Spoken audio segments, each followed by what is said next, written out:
Good morning champions. आपका हमारे channel पे स्वागत है भाई। अगर आप हमारे चैनल पे न्यू हो तो आप हमारे चैनल पे विजिट करें भाई। चैनल का नाम रहेगा मैथ विद मोनो मास्टर भाई। ठीक है, पिछली वीडियो तक हमने भी चैप्टर 2 की 2.3 एक्सरसाइज तक हमने कंप्लीट करवा दी थी भाई। इस वीडियो के अंदर हम भाई मिसलेनियस एक्सरसाइज के सम करेंगे भाई। ठीक है, तो सेकंड चैप्टर वैसे आपका कंप्लीट हो चुका, लेकिन हम इसकी मिसलेनियस एक्सरसाइज भी करेंगे। तो मिसलेनियस एक्सरसाइज का यहाँ पे फर्स्ट सम देखिए अभी, फर्स्ट क्वेश्चन। तो देखो अभी जूम करके देख लेना इसको भाई। तो मिसलेनियस एक्सरसाइज ऑन चैप्टर 2। तो यहाँ पे फर्स्ट क्वेश्चन दिखाई दे रहा होगा आपको यहाँ पे भाई। तो फर्स्ट क्वेश्चन में क्या लिखा हुआ है, the relation f is defined by f of x is equal to x square 0 less than equal to x and less than equal to 3। नीचे फंक्शन दिखा रहेगा 3x, 3 less than equal to x and less than equal to 10 भाई। ठीक है, ये आपको question आपको पढ़ा दिया है, आप अपने बोर्ड पे देखे हुए हैं। ठीक है,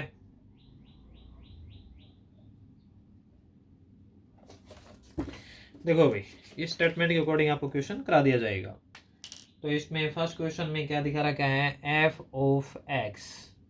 एफ ऑफ एक्स जो फंक्शन गिवन है क्या है, इसमें x square 0 less than x and less than equal to 3, और नीचे फंक्शन दे दिया 3x and 3 less than equal to x and less than equal to 10। तो ये फंक्शन गिवन है भाई। ठीक है, इसमें दो पार्ट बना रखे हैं भाई, F of x and the relation. इसके अंदर जी एक्स भी दे रखे है भाई। ठीक है, जी एक्स फंक्शन।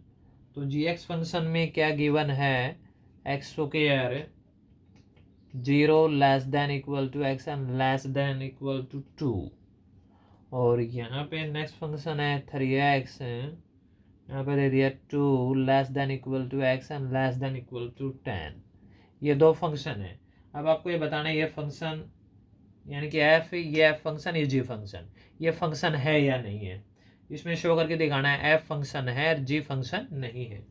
तो चेक करेंगे, अब पता चल जाएगा। ठीक है, शो करना है ये कि एफ कोई फंक्शन है लेकिन जी कोई फंक्शन नहीं है। तो इसमें जो देखो ध्यान से देखना है, ये जो एक्स की जो वैल्यू गिवन है, ये ठीक है इंटरवल जो बना के दे रहा गया, इनमें जो कॉमन पॉइंट होगा ना उसी पे ये फंक्शन चेक होगा भाई। कॉमन पॉइंट है, कॉमन पॉइंट आपको दिखाई दे रहा होगा, यहाँ पे क्या है 3 है और यहाँ पे भी 3 है। तो 3 पे ये फंक्शन चेक करेंगे हम। तो एफ ऑफ 3 वैल्यू रख देंगे, 3 रखेंगे पहले इस फंक्शन में रखेंगे। तो 3 का स्क्वायर क्या आ जाएगा 9। ठीक है, फिर इस फंक्शन में रखेंगे 3 के, दोनों में 3 है, कॉमन पॉइंट है। तो यहाँ पे 3 मल्टीप्लाई 3, तो ये भी क्या आ गया 9। अगर सेम वैल्यू आ जाती है भाई, यानी कि यूनिक होगी ना इमेज, यानी कि 3 की इमेज क्या आ गई यहाँ पे 9 आ गई, यहाँ पे भी 3 की इमेज क्या है 9, तो आपका फंक्शन है ये। ठीक है, तो यहाँ पे लिखेंगे और F of x has unique image में, यूनिक का मतलब 1 एंड ओनली 1, तो यूनिक इमेज होगी ये। ठीक है, यूनिक इमेज। तो सो एफ इज ए फंक्शन, तो एफ आपका क्या है फंक्शन है। तो अब जी वाला और चेक करते हैं। ठीक इसी तरह भाई जी वाले में कॉमन पॉइंट क्या है 2 है, तो यहाँ पे हम इसका 2 चेक कर लेंगे, जी ऑफ 2 निकालेंगे। ठीक है, तो जी ऑफ 2 एक्स स्क्वायर के अंदर रखेंगे यहाँ पे, तो ये क्या हो जाएगा 2 का स्क्वायर, 2 का स्क्वायर क्या हो गया 4 भाई, 2 का स्क्वायर 4 आ गया। फिर इसके बाद नेक्स्ट फंक्शन के अंदर जी ऑफ 2 की वैल्यू रखेंगे। तो यहाँ पे फंक्शन क्या दे रहा है, क्या 3 मल्टीप्लाई 2 क्या आ गया, ये 6 आ गया। वैल्यू हमने रखी है भाई यहाँ पे इस फंक्शन वाली भाई। ठीक है, नंबर डालना तो नंबर डाल दो ना, ठीक सीधा समझ में आ जाएगा। ओके, अब देखो इसमें डिफरेंट वैल्यू आ गई, यानी कि जो 2 की इमेज है 4 भी है 6 भी है, तो इसकी यूनिक इमेज नहीं है। तो यहाँ पे लिखेंगे 2 has not one and only one image way. ठीक है, तो 2 के पास मतलब केवल एक ही इमेज नहीं है। तो सो यहाँ पे लिख देंगे जी इज नॉट ए फंक्शन। तो जी कोई फंक्शन नहीं है, रिलेशन उसका है, क्योंकि फंक्शन के डेफिनेशन आपको पता ही होगा, फंक्शन वही होता है जिसकी यूनिक इमेज होंगी। यूनिक का मतलब ये होता है 1 एंड ओनली 1। तो आप ये भी लिख सकते हो और यूनिक भी लिख सकते हो, ठीक है। यूनिक मीन्स यही होता है। ओके, तो आपका ये फर्स्ट क्वेश्चन कंप्लीट हुआ। अभी यही दो फंक्शन दे रखे थे, बताना था कि शो करके दिखाना था कि एफ आपका फंक्शन है, जी आपका फंक्शन नहीं है। ओके, तो इसका सेकंड क्वेश्चन देखो भाई, ठीक है, अपने बुक में देख लो, मैं आपको करवा देता हूँ। तो इसके अंदर सेकंड क्वेश्चन, तो सेकंड क्वेश्चन के अंदर क्या दे रखा है, इसके अंदर भी मैं आपका क्वेश्चन यहाँ पे नोट कर देता हूँ भाई, ठीक है। सेकंड क्वेश्चन, तो यहाँ पे एक तो फंक्शन गिवन है f of x is equal to x square भाई, ठीक है। इफ ये गिवन है, हमें जो फाइंड करना है, फाइंड क्या करना है इसके अंदर, F of A 1.1 minus F of 1 and divide में दे रहा क्या है 1.1 माइनस 1, ठीक है। ये चीजें हमें क्या करनी है, फाइंड। इफ ये गिवन है और ये हमें क्या करना है, फाइंड करना है, ठीक है। तो ये इसका सेकंड क्वेश्चन है। देखो भाई, तो एफ ऑफ जो फंक्शन दे रहा है, क्या दे रखा है, एक्स स्क्वायर दे रहा गया, तो इसके अंदर हमें वैल्यू यूज कर लेंगे ये जो हमें फाइंड करना है, ठीक है। तो इसका सॉल्यूशन देखो भाई, तो सॉल्यूशन में क्या रहेगा, F of 1.1 minus F of 1 and divide में 1.1 माइनस 1, और यहाँ पे जो फंक्शन है f of x is equal to x square, अब इसका यूज करेंगे भाई। तो x की जगह हम क्या ले लेंगे, 1.1 ले लेंगे, ठीक है। तो यहाँ पे एक्स स्क्वायर है तो 1.1 का क्या हो जाएगा, स्क्वायर हो जाएगा, माइनस में यहाँ पे 1 है तो यहाँ पे 1 का स्क्वायर हो जाएगा, डिवाइड में ऐसा कोई फंक्शन नहीं है तो सीधी सीधी वैल्यू है 1.1 माइनस 1।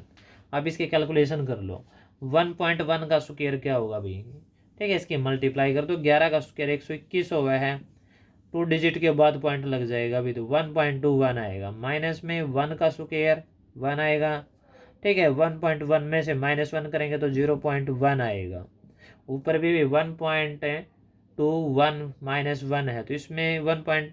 ठीक है, 1.21 में से अगर -1 करेंगे तो क्या आ जाएगा, 0.21 आएगा, और डिवाइड में आपका क्या है 0.1।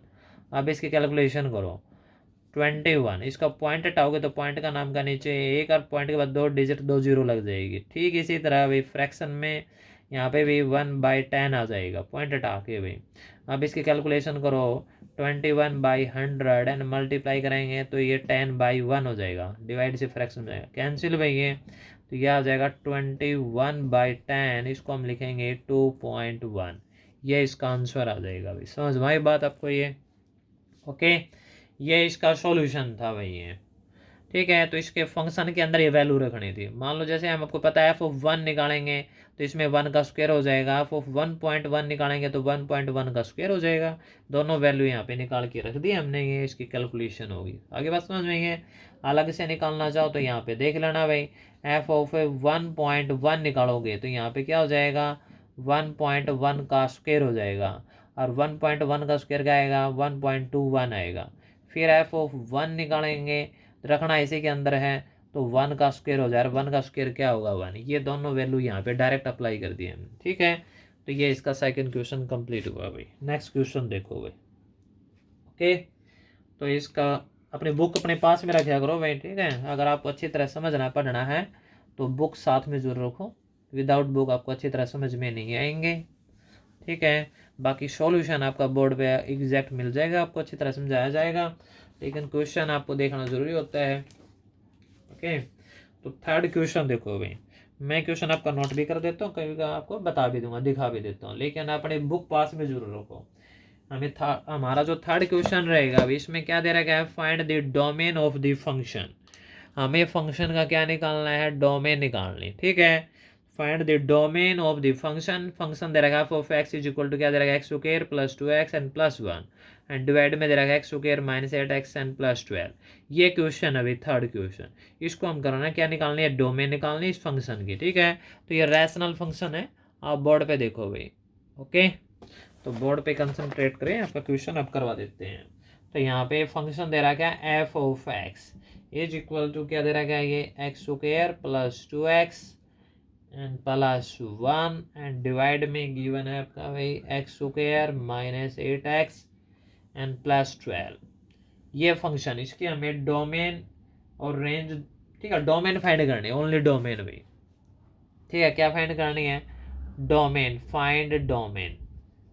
तो डोमेन फाइंड करनी है, प्रोसीजर देखो डोमेन का भाई, रियल फंक्शन हो गया ये, ठीक है। तो देखो इसके फैक्टर बना लो पहले तो भाई। तो ये आपका x square plus 2x and plus 1 के, अगर आप फैक्टर बनाओगे तो इसके फैक्टर बनेंगे x प्लस 1 x प्लस 2 भाई। फैक्टर बनाने आते हो गए आपको, ठीक है। नीचे वाले के फैक्टर बनाएंगे तो ये बनेगा -6 और 2 का, यानी कि x -2 एंड x -6। इसके फैक्टर बना के लिखोगे तो ऐसे आ जाएगा, ठीक है। तो ये फैक्टर प्रोसीजर आपका रहेगा। ये हम 9th 10th क्लास के अंदर भी समझाते हैं फैक्टर। अगर आपको फैक्टर समझ में नहीं आते तो आप हमारे 9th क्लास की प्लेलिस्ट में जाके वहाँ पे, ठीक है, 2.3 एक्सरसाइज है उसमें, वहाँ पे मैंने फैक्टर बनाने समझा रहा है, ठीक है। आप वहाँ पे देख सकते हो, बिल्कुल सेम इसी तरह क्वेश्चन रहेंगे वहाँ पे फैक्टर बनाना। अब देखो भाई, अब आपको पता है डोमेन निकालनी है, तो डोमेन हमेशा जो रैशनल फंक्शन में है नीचे वाला फंक्शन डिफाइंड होना चाहिए भाई, क्योंकि नीचे डिफाइंड फंक्शन होगा तभी ये फंक्शन पूरा डिफाइंड होगा। तो F of x is defined, तो डिफाइंड किस केस में होगा? वहन x-2 x-6 से आपका क्या होना चाहिए? ग्रेटर देन 0 भी। इक्वल का साइन नहीं आएगा, क्योंकि यहाँ पे इक्वल टू नीचे 0 आ गया तो ये फंक्शन नॉट डिफाइंड हो जाएगा। तो ये केस होना चाहिए।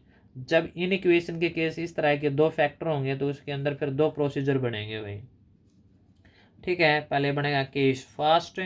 केस फर्स्ट के अंदर, क्योंकि ये आपको पता है दोनों का प्रोडक्ट पॉजिटिव है, ग्रेटर देन 0 है, या तो दोनों पॉजिटिव होंगे या दोनों नेगेटिव होंगे।